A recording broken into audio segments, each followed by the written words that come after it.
All right, so there have been some new developments in the young Aunt Jefe murder arrest situation. So Poetik Jala Frederick Jala is my real name. Says that young Aunt was involved in this taco stand shooting that happened on May the 16th in Los Angeles. So young Aunt Jefe is at the taco stand minding his business, trying to get some tacos, trying to eat. A Pablo Blood pull up. I think like into Pablo's from like 5'4" or 5 dudes, who knows, right? But the Pablo Blood pull up. Instantly, an altercation breaks out. He starts to bang on young Aunt Jefe. Where you from, Blood?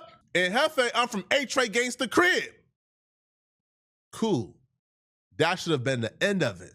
Young Aunt Jefe walks away, gets back into his car. Now, when young Aunt Jefe gets back into his car, the Pablo Blood follows young Aunt Jefe to his car. Allegedly, that's why young Aunt Jefe killed the dude from Pablo Blood. So Jala says that's why young Aunt Jefe killed the guy from Pablo Blood. What? So Jala is actually lying. He made that whole thing up. That's all rumors and just lies that he came up with. That is not what young Aunt Jefe is locked up for. And so Jala gets called out for this pretty much right away by Remo, Officer Remo from No Jumper. Everyone knows Remo. So Remo says that Jala is lying and that young Aunt Jefe went down for something that happened a long time ago. It was like a DP gone wrong and someone lost their life. And because young Aunt Jefe was technically involved, or he was the lookout or whatever he was, he didn't actually kill someone, but he was involved. He was like, there was a commission of a felony going on when somebody died, and that's what made it PC 189 felony murder. Just an update on the Aunt Jefe situation. I know a lot of rumors and shit have been hitting the internet. Everyone's trying to say that young Aunt Jefe was actually involved with the shooting at a taco stand. I'm not sure about that. From what I'm hearing that young Aunt Jefe was actually arrested from a situation that stemmed from like a few months back. I'm hearing it was like a DP gone wrong where, I don't know, maybe somebody in his clique got DP'd, but in the midst of the dude getting a DP, someone actually passed away during the DP, and that is actually what Aunt Jefe supposedly, allegedly. So Jala gets called out for this, and he panics and releases an emergency video with revised versions of the account. And this was actually pretty funny. So Jala now claims, so he says that he's got footage, and he claims that young Aunt Jefe's vehicle was involved with the shooting, not Aunt Jefe.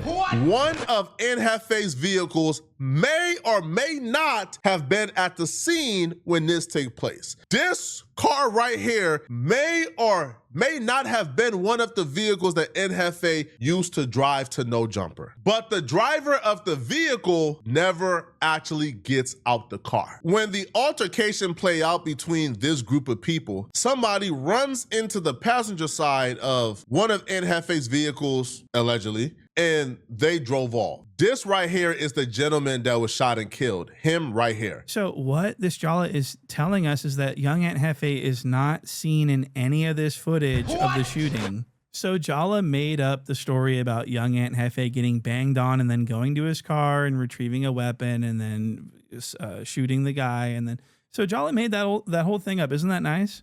The only connection that this footage has to young Aunt Jefe is that Jala says that this looks like one of young Aunt Jefe's vehicles. That's it. This is insane. And what Jala does next is even more insane. Wait till you see this. So Jala justifies his reporting, his malicious, made-up lie story reporting based on this Instagram post. He's saying, look, this guy's the one saying stuff, not me. I'm getting my information from this guy, this Pablo Blood. A high-ranking gang member from Pablo's, Young Woo, it looks like he's not letting young Aunt Jefe off the hook completely just yet, because he dropped a video where he essentially names young Aunt Jefe and backs up the story that young Aunt Jefe and this dude had an altercation. Now, from the footage I just seen, if that's young Aunt Jefe's car, if that's one of the cars young Aunt Jefe drives to No Jumper, if that's one of them, then young Aunt Jefe never actually got out the vehicle when the altercation took place.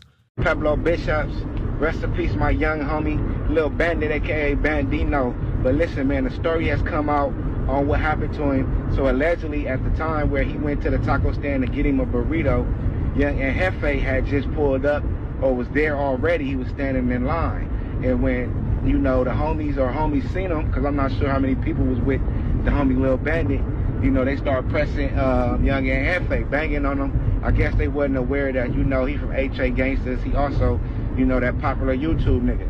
You feel what I'm saying? And after that, you feel me, once Young and Jefe say you from H.A. Gangsta Crip, you would think it'd be like, you know, dead, you know, water under the bridge or some shit. But I guess Young and Jefe felt uncomfortable, started walking to his car, and then the homie followed him to his car. That's when the argument ensued, you feel me, with the dissing and everything. And then Young and Jefe, they say he shot 6 or 7, maybe 8.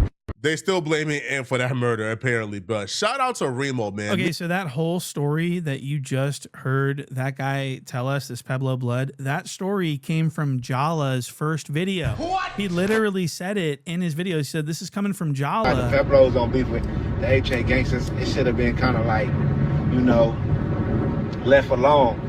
But Poetik Flocko was claiming that the homie Lil Bandit was dissing Young and Jefe hood, you know, dissing all kind of gangs and shit like that. You feel me? All this guy did was repeat what he heard from Jallah, and Jallah presents this to his audience and tells his audience that this guy's backing up the story that he reported on. And backs up the story that Young and Jefe was getting banged on and went and got a gun and shot him and killed him.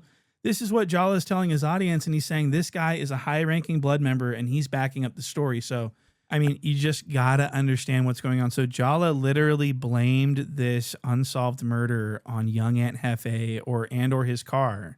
And then when he got called out for this because it wasn't true and he knew it, he says that this blood member is blaming young Aunt Jefe, not him. He says this guy's blaming him. They still blaming Ant for that murder, apparently. But shout out to Remo, man. Poetik Flocko was claiming that Poetik Flocko was claiming that Now I want to show you this part where Jallah throws shade at Remo for proving him wrong and calling him out for false journalism. Me and Remo has been on the phones trying to get y'all the most information we can get y'all, man. Remo has been a big help. He's been on the phones as well, doing some really, really, really great investigation and detective work when it comes to this case, man. But I'll be real with y'all guys, man. The Pueblo Bloods, they're still blaming Young and Jefe for this. I'm not entirely sure Young and Jefe fired any shots. Allegedly, that's why Young and Jefe killed the dude from Pueblo Bloods. The vehicle being seen or not being seen at the crime scene, I don't know.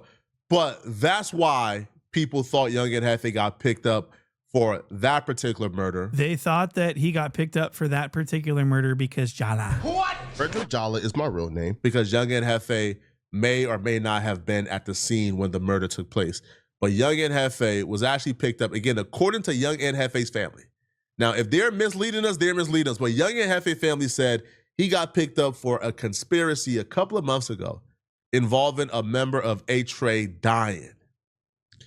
Now, let me know in the comment section, what do you guys think about this, okay? If you're still watching this video. In the final seconds of this video, he actually provides some actual information. So the family of young Aunt Jefe says that he got picked up for what Remo says he got picked up for. And then he suggests that the family could be misleading us or lying to us. What? I mean, this is a liar that just got called out for lying, suggesting that the family is lying. This Jallah is really something else. He told the whole internet that this taco shooting was because of young Anthony Jefe. I mean, even Trappler Ross followed Jallah's lead. All the little YouTube cockroaches all jumped on this and reported this as Jallah did. His friends mourning the loss. And then this is kind of footage from the scene. And we've got kind of paramedics there sort of crowding around. And I'm pretty sure the body was placed under a sheet. So now what's this death tuber going to do now that, so is he going to come out and say that he reported on something that he shouldn't have because there were no facts? I'm wondering what Trappler Ross has in store for us after this. I think that their audiences should demand an apology from them, a public apology for how shitty their reporting is and how greedy they are and how all they do is talk about whatever they can to get paid. They don't care about anything.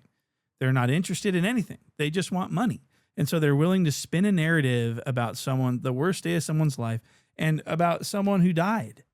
I mean, it's really, I mean, where does it, so yeah, they need to apologize, I think, to their audiences for lying to their audiences. And so it does appear that Ant was arrested for what we originally thought. That was reported by TMZ, which is felony murder, which is when, you know, someone dies during the commission of a felony. Everyone committing the felony gets a murder charge, okay? And the $1 million bail, people were confused about this. Yes, you can post bail, a $1 million bail, before you see a judge, before you're arraigned. That's what bail is. So you can post bail even though you haven't seen a judge. I don't know where people are getting that from, but it's really interesting. I'd like maybe a better explanation of what, because maybe I'm getting this wrong. I don't know.